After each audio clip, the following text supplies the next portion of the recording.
Here we will address the calculation of columns, and the Calculate Columns action has been added to the screen. When I open up the Calculate Columns action space, I can click on a button to add a new column. I name the column, and I'm prompted to choose between 3 different ways to calculate a new column. One of them is by using arithmetic. I can use order of operations with parentheticals, multiplication, division, addition, subtraction, and I place numeric or date time or other information onto the screen by clicking as shown. In this case, I'd like to do a different type of calculation. Here I'm creating a function. A function can be a string function, a numeric function, a date time function, or a geographic function. In this case, I'm going to choose length because I want to calculate the length of a particular column.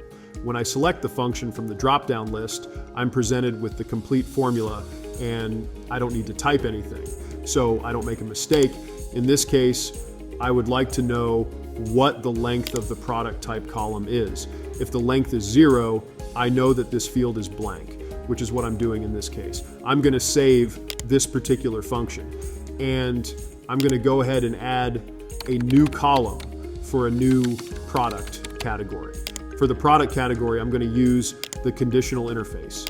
The conditional interface allows me to select from a number of different conditions, which are if statements, where I meet certain criteria and assign a new value based on the criteria that are met. So for example, if this new field that I created, length, is equal to 0, that is, if it's blank, and the title contains the word calendar, then I'm going to assign the category accessories. I can continue adding rows by doing things like else if or else statements.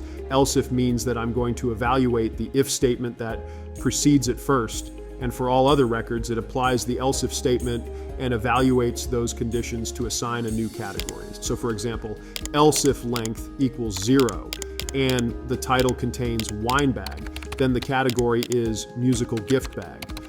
Note that when specifying conditions, I can use things like equals and use a drop-down list to find the exact values I'm looking for in a particular column. To save this, I save the changes and hit execute.